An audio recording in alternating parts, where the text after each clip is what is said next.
Hi, I'm Bobby BagHead, your BagHead buddy. Welcome to Series 1 of BagHead Radio, featuring Dimension X.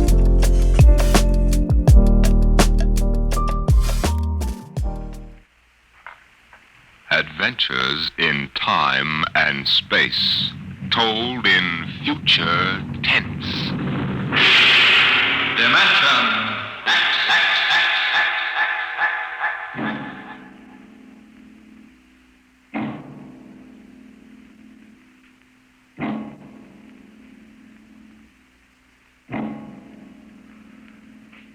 Out of the infinitude of stars and planets in the solar system and other systems in the universe, it is almost mathematically certain that there exist other forms of life on other worlds. Someday in the future, in 1,000 years, or in the next 10 minutes, daring travelers through space will make contact with the inhabitants of another world. But the question is, will we contact them first, or will they contact us?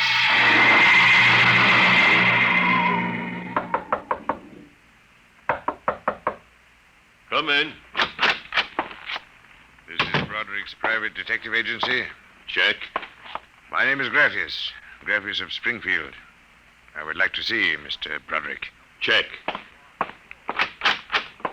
What is it, Dolan? There's a guy outside. What kind of a guy? Oh, a great big guy with a big shining head and thick glasses like the bottoms of Coca-Cola bottles. And he looks like a professor or something. What I mean is, does he look like a client or a bill collector? He didn't say. Okay, Iron Man. Send him in. Check. Mr. Graffius, Mr. Broderick will see you. Thank you. Mr. Broderick? In the flesh. Okay, Iron Man. Step outside. Check. If you need me, I'll be outside.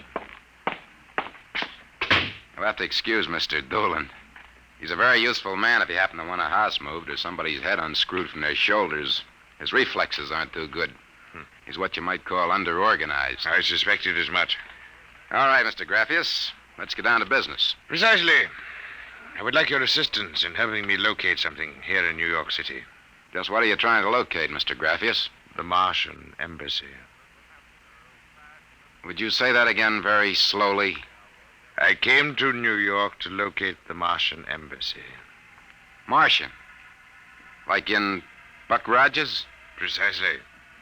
Agents of the government of the planet of Mars. Dolan! What's the trouble, boss? Throw him out. He's a crackpot. Of course, if you wish me to leave, I will leave. But before I go, you might examine this. You'll find it quite authentic. Holy mackerel. A 5th-century note. Let me see that. Sit down, Mr. Graffius. Sit down. Make yourself comfortable. Dolan, get Mr. Graffius a light. Check. Okay, Mr. Graffius. Your remarks about our speckled friends, the Martians, I shall ignore. This being the year 1955, I assume you were joking. On the contrary, I'm completely serious. As it happens, I'm interested only in Martians at the moment. I see. Okay, shoot. It occurred to me in the course of my studies that we Earth people cannot possibly be the only intelligent form of life in the universe. Out of the infinitude of stars and planets, there must definitely, mathematically, be others. Since Mars is older geologically, and since it is also an atmospheric planet, its evolutionary history could easily be similar to ours. You follow me? Well, so far, I can't say no. But if this is true, then they must have been watching us, observing us, for hundreds, possibly thousands of years. What for, blackmail? Shut up, Dolan. They know, then, that we are not far from achieving space travel. Atomic rocket ships that can travel to other planets. They also know we're a militaristic, warlike race. We might conceivably set out to conquer and occupy Mars one day. In which case, they'd try to get the jump on it. Precisely, Mr. Broderick. And how would they do that? For a civilization as old as theirs, space travel would be a simple enough matter. Flying saucers. I read about it. Relax, Iron Man. Go on, Mr. Graffius. If you were planning to attack an unknown nation, what would be your first move, Mr. Broderick? Intelligence. Find out what the odds are. You have a very logical mind, sir. You would send agents to scout the nerve centers of earthly civilization and advancement. Not in Kansas City or equatorial Africa, my dear sir, but here in New York City. The most technically advanced spot on Earth. Uh-huh. And, you want me to help you prove this theory of yours? Precisely. Expense does not interest me. Well, this may take a very long, long time, Mr. Graffius. After all, nobody's ever seen a Martian. I assure you, they will be very ordinary-appearing people. Very likely they live together in downtown New York, close to the newspapers and publishers, the news cables, communication centers, and the financial center of Wall Street. Most certainly, they live in a private house with no servants to pry into their affairs. Some ordinary people who live in a private house in downtown New York. Yes. I might just as well look up Martians in the classified section of the phone book. There's one other lead which might help you. What's that? They would be almost certain to subscribe to every conceivable type of newspaper, scientific journal, foreign language publication. Mm-hmm. Well, that might be something. Okay, Mr. Graffius. It's a deal. Excellent. I shall contact you tomorrow. Oh, before you leave. Yes? Just as a matter of interest, why are you so interested in meeting up with these Martians? Mr. Broderick, I wish to avert the catastrophe of a successful Martian invasion of the Earth. Naturally, I cannot go to the police or the military. I'd be laughed out of existence. So I'm doing this privately. You seem to know all the answers, Mr. Graffius. Not all of them, Mr. Broderick. Not quite all the answers. Not quite yet.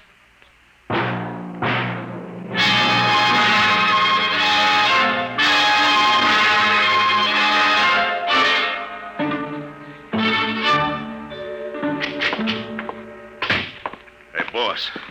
Here's a private address. Takes everything from Pick magazine to the Manchester Guardian. Listen to this. Pick, Look, Scientific America, the Daily News, the Daily Worker, the Police Gazette, the Journal of Engineering, Scientific Quarterly, American Psychiatric Journal. Let me see that. Oh, Doolin. Doolin, sometimes I wonder. What's the address on this? 9 West 124th Street. Which happens to be the Harlem branch of the Public Library. Oh. Now listen, Noodle Brain. Check all the renting agents. Find out every private house in downtown New York. And then cross-check with the magazine subscription departments of the scientific magazines. You got that? Check. I wonder. Boss, what's the sense of all this? We know there ain't no Martian embassy in New York. This crackpot is paying us $100 a day, and we gotta keep him happy. You understand? Yeah. Also, I've got a hunch that Mr. Graffius isn't looking for any Martian embassies. He's looking for something quite different. Now start making with the telephone.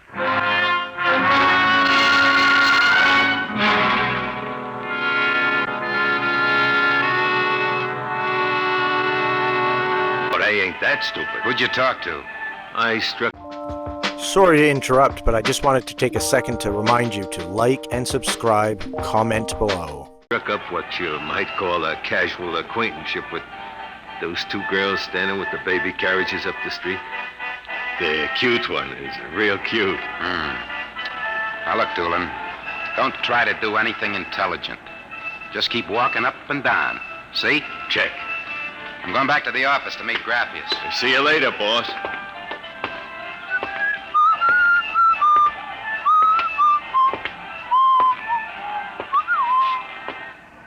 Hiya, beautiful. Hiya, Flatfoot. How did you know I was a detective? Your socks are bagging at the arches. Well, stick around, beautiful. I'll be back in a few minutes, and we can make some beautiful music together. Listen to Romeo, Helen. The name is Doolin, honey. Iron Man Doolin. Your line is getting rusty, Iron Man. What do you want to fool around with him for? He reminds me of my husband. Just a big, good-natured slob. Helen, look. Oh, hey, Doolin! Doolin, look out! Look out!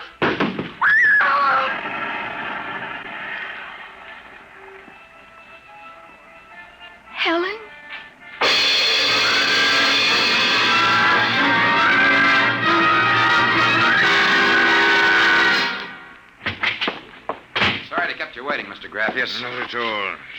Doolan found a house down in Greenwich Village, privately rented. Number 108 Conklin Street. Nobody seems to know anything about who lives there, except that they subscribe to every paper and scientific journal put out. And also they have a peculiar antenna on the roof. You don't suppose your Mr. Doolan will try to get inside the house? No, he knows better. Mr. Broderick, I assure you, if that place is the Martian embassy... Doolan can take care of himself. Still, I wish you had informed me before. Well, that's probably him reporting back now. Excuse me. Hello. Yeah, speaking. Doolan? Yeah, he works. What? Oh, no. No, I can't think of any. Yeah, sure, okay. Yeah, I'll be right down. Okay, Lieutenant. Yeah, right away. Something the matter? Doolan is dead, Mr. Graffius. What? They found him splattered all over the sidewalk in front of number 108 Conklin Street. How did it happen? There were some witnesses. They said a building cornice dropped on him. The cornice? But how? It fell off the building next to 108, right on top of him. Come on, we can get a cab. I have to identify the body.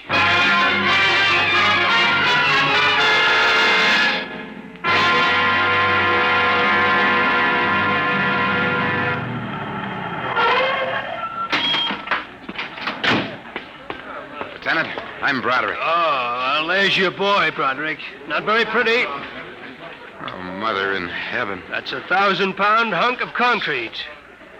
Where did it come from? Dropped off the roof of 106. Anybody see it? Yes, a couple of maids pushing baby carriages. One was so shaken we had to send her to the hospital. The other one is hysterical, but she can talk. Can't seem to get any sense out of her, though. Do you mind if I talk to her? Not at all. I'll be back in a minute, Graffius. I'll wait here. She's standing right over there with the patrolman on the beat. Hanson. Yes, sir? This guy wants a few questions with the girl. Please, I told you what I saw. How many times I gotta tell you? Yes, the dead man was a personal friend of mine. Would you tell me what happened, please? Helen and I were standing in front of Rathman's candy store up on the corner. We both had the babies out. I worked for Mrs. Gillian on Washington Square North. He said hello and joked a little. Then he walked down the street just like he's been doing all week. Hadn't taken more than a few steps when... Please, miss. It's very important. I tell them, but they don't believe me. What do you tell them? How it happened. Tell me. It's too awful. Please. Well,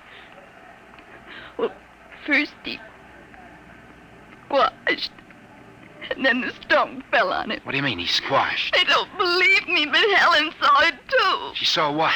First, he squashed, then it fell on him. He was mashed flat before it even hit him. Now, look. That's the story, Broderick. Please, let me alone. Let me go home. I told you what I saw. Now let me alone. Let me alone. Did you learn anything, Mr. Broderick? Huh? I don't know. I don't know what to make of it. It's crazy. Mr. Broderick, if I may make a suggestion at this point, perhaps it would be better if we dropped the entire matter. What's eating you? First you come at me with a chain of nonsense that you're staking real cash on, and now when we hit solid trail, you want to call off the dogs. Well, maybe you operate that way, but Broderick doesn't. May I ask, then, what do you intend doing? As soon as the cops clear out and this place quiets down, I'm going to pay a personal call on the Martian embassy. Whatever number 108 is.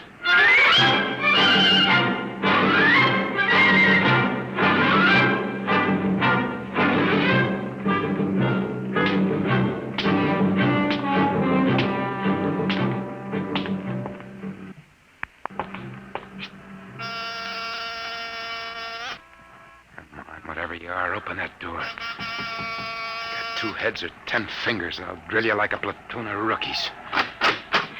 Yes? Oh, Well, young man, excuse me, ma'am. Is the lady of the house at home? I'm the lady of the house. Well, my name is Broderick. I represent the Manhattan Child Adoption Center. We're soliciting funds and clothing for stranded and unadopted children. I wondered if... Oh, won't you come inside? Well, we don't Oh, usually... nonsense. I'm old enough to be your grandmother. Besides, my son, Lauren, is working at home. Your son? He's a bibliographer. He writes summaries of articles and books from scientific journals and publications for libraries and universities. I see. Well, sit down, Mr. Broderick. We get so few calls, and I do like to visit. Oh, thank you. Now, what was it you wanted to talk to us about? Oh, well, I wondered if you or your son... There's nobody else living here. No, just Lauren and I. I'll have to ask him about the contribution, but I'm sure he'd like to. Good. Thank you very much. I'll send a representative to collect... Oh, please stay a moment. I was just about to have tea. Let me pour you a cup. Well, no, thanks, really. No, young man, I insist. Well, thank you. I was getting awfully tired of having tea by myself every afternoon. You know, I'm not very much of a tea drinker, but this seems to have a strange taste. It's my own recipe. The secret is in the brewing. It's sweet. Yet almost metallic. It takes a few sips to get used to, like olives. Uh-huh. Well, I think I'd better be running along. Oh, but you haven't finished your tea, Mr. Broderick. I better be going. I'm late. Oh, you're not being very polite. Do finish your tea. No, really, I feel funny. Oh, I'll call Lauren. No, I'm leaving. I feel kind of dizzy. Oh, I'm sure Lauren can help you. I'll call him. Oh, no, don't bother. But I must. Besides, you aren't well. Gee. Lauren! Gotta get out. Lauren, hurry. Got it out of my way. No, you must stay. Drugged my tea. Let go my arm. Lauren! Let go. Gotta get out of here. What heaven? The other one, that Broderick, he was here. I drugged his tea. He got away. Fool, idiot. Go after him. Use the pressure ray. Risk another murder on our doorstep. Are you insane? But he suspects. We'll have to take our chances. We'll have to think of some other way. How did they find us? I don't know how, but I'm certain someone else sent them. Who? I don't know. I'm afraid to let myself think. It might be them.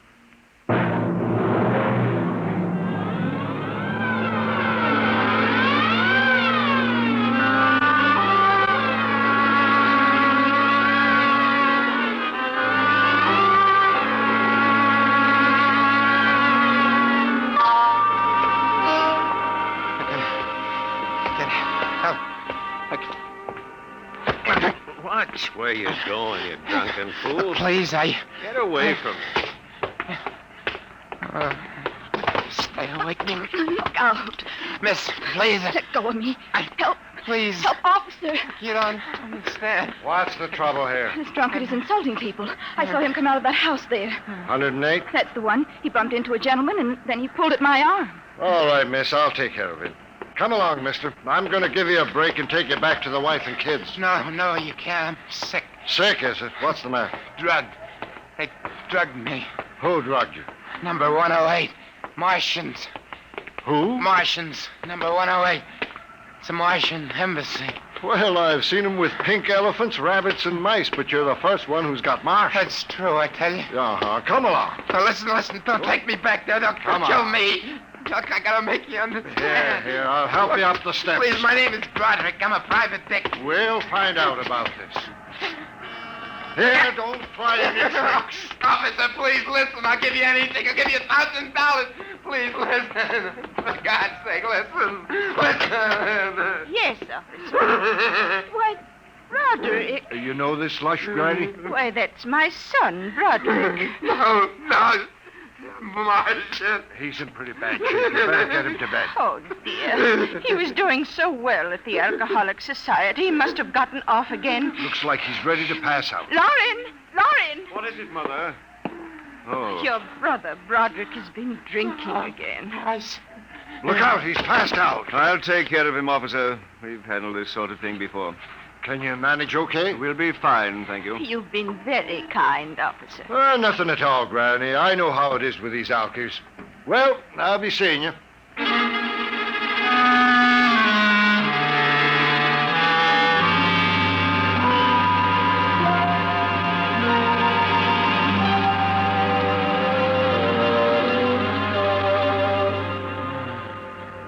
Martian embassy.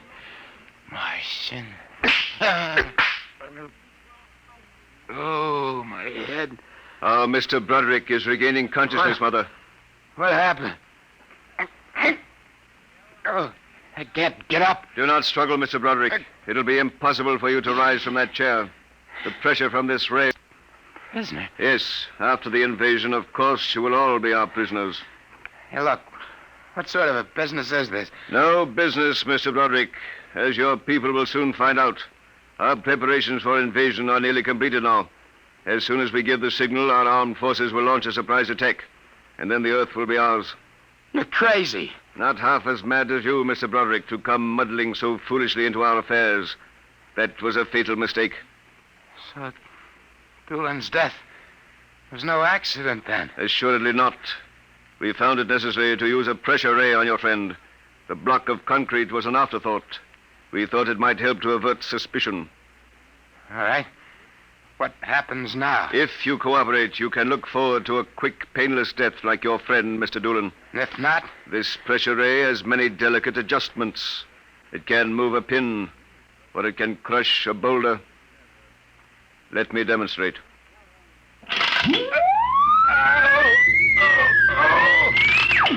You see, Mr. Broderick, as if an invisible vice were crushing you. What do you want? The name of your client. We are interested in knowing who is so anxious to locate the Martian embassy. The names of my clients are confidential. Well? All right. Turn it off, Mother. Mr. Broderick has seen the wisdom of speech. His name is Graphius. Graphius? Yeah. An unusual name for an Earthman. Describe him. Well, I don't know if I really can. Mother. Describe him. He's tall. Got a big forehead. And about 60. He wears thick glasses. He's bald. Lauren, sounds like one of them. Yes, it does. Contact the planet. Tell them we suspect that our plans are known. Ask for an acceleration of invasion day. At once. What about me? I am sorry, Mr. Broderick, but I am afraid you know too much now. In exactly 5 seconds, you will feel the full impact of the ray which faces you. I would suggest that you relax and meet your fate calmly. Now, wait a minute. You will feel no pain, just a wall of force engulfing Oh, you. listen, 5. No, you can't do this. 4. It isn't human. I know, but we are not human. 3. Yeah, but... 2. No! 1. Mother in heaven. Now. Lauren, It didn't work. Something's happened. The magnetic field is dead. get it working. We've got to get rid of this one. Now, listen. Listen, Be you quiet. two. I can't understand what's gone wrong with the ray. Why would it suddenly stop like that? Perhaps I can explain. What? Graphius. It's you. Yes. Lauren! Stand back from the pressure ray, please. It will not function anyway. I have decontrolled your field. Lauren, it's one of them. They've found us. Did you think we wouldn't? I trust you have not harmed my friend, Mr. Broderick. He's been very useful to me. Brother, am I very glad to see you. Talk about the Marines landing in the nick of time. You're free to move now, Mr. Broderick. I don't know how you got in here, Graphius, but stick around. These babies are really Martians, just like you said. They're planning to invade the Earth and take over. There will be no Martian invasion. You keep these characters covered. I'll get the police. There will be no need for the police. I intend to handle them myself. Yeah, but the police will want Do not call the police. Why not? You fool of an Earthling. Don't you realize with whom you are dealing? The invasion of Earth by Mars will be like child's play compared... Lauren! Holy mackerel. They just flattened out. Like your friend, Mr. Doolan. I detest the use of violence where the intellect can rule. But unfortunately, the Martians are a threat to us. It must be destroyed. I believe you now. Another 5 seconds, they'd have finished me. I'm glad you didn't waste any time. There is little time to waste. The Martian invasion was to have taken place next week. Yeah, Hey, they never said that. How do you know? You would not comprehend.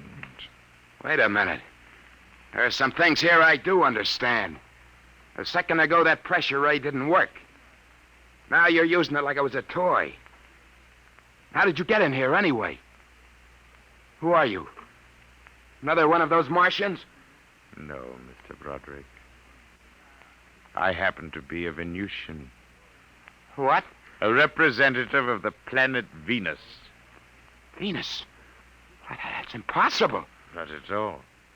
The Martians are really an inferior race. We've Venusians are much farther advanced. As much as we are over you, Mr. Broderick. The Martians would simply have conquered and enslaved your people. We Venusians felt compelled to exterminate you completely. That's impossible. Oh, no. Now that we have disposed of the Martian threat, what is there to stop us? Our invasion begins tomorrow at noon. By nightfall, the Earth will be ours. Brother in heaven. Either I'm completely cuckoo or... Oh, well, this is really on the level. You needn't edge toward the door, Mr. Broderick. You're thinking of running for help, aren't you now? I can read your thoughts quite clearly. Suppose you're going to knock me off like our Martian friends. On the contrary. Go ahead. Leave? Why not? Why don't you try it, Mr. Broderick? Because the minute I turn my back, you're going to let me have it. Suppose you try it and see. I've no interest in stopping you. Go ahead. All right, Buster, you asked for it. It will do you no good. No good! You'll see! You let me go. Here, where do you think you're running to? Hey, officer, listen to me. Oh, it's you, the one with the marsh. Yeah, that's right. Now listen. That story is true. They're inside that house, inside number 108. He killed them. Who killed him? Brathius. He's the leader of the Venusian invasion. Venusian invasion? That's right. Tomorrow at noon, they're going to take over the Earth. Now listen. Go in that house. Martians, now Venusians, eh? Okay, that's enough for me. Come along. Good. We haven't got much time. Hey, wait. Where you taking me? Bellevue Psychiatric Ward, my friend. Come on. Bellevue, no! Now, come along. No! Why don't you listen to me? Why are you such a fool? Let go of me! You're loony as a bedbug. Come No! on. I tell you, there's going to be an invasion! The Venusians are going to invade us, don't you understand? You gotta believe me! You gotta believe me! All right, I believe you. Oh, why don't they listen? Why don't they believe me?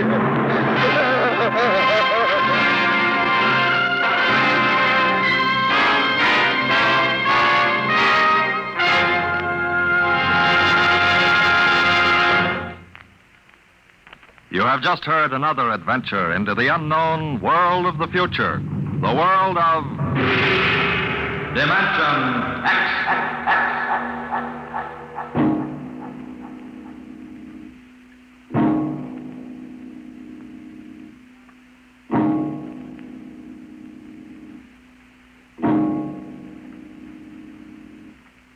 Next week, the story of Riesling, the strange blind singer of the spaceways.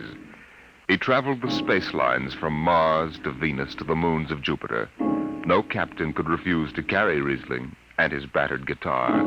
He sang of all the wonders of the galaxy, but his greatest song was of the sight he would never see, the green hills of Earth.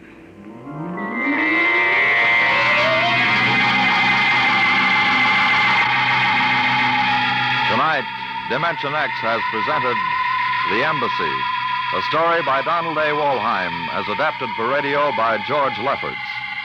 Joseph Julian was heard as Broderick, Barry Kroger as Graphius. Your narrator was Norman Rose. Music by Albert Berman, engineer Don Abbott. Dimension X is produced by Van Woodward and directed by Edward King.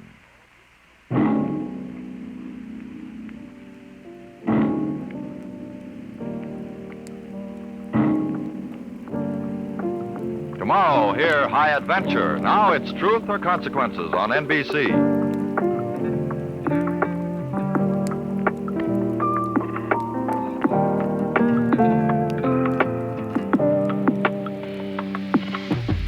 I'm Bobby BagHead, your BagHead buddy, and you've been watching BagHead Radio.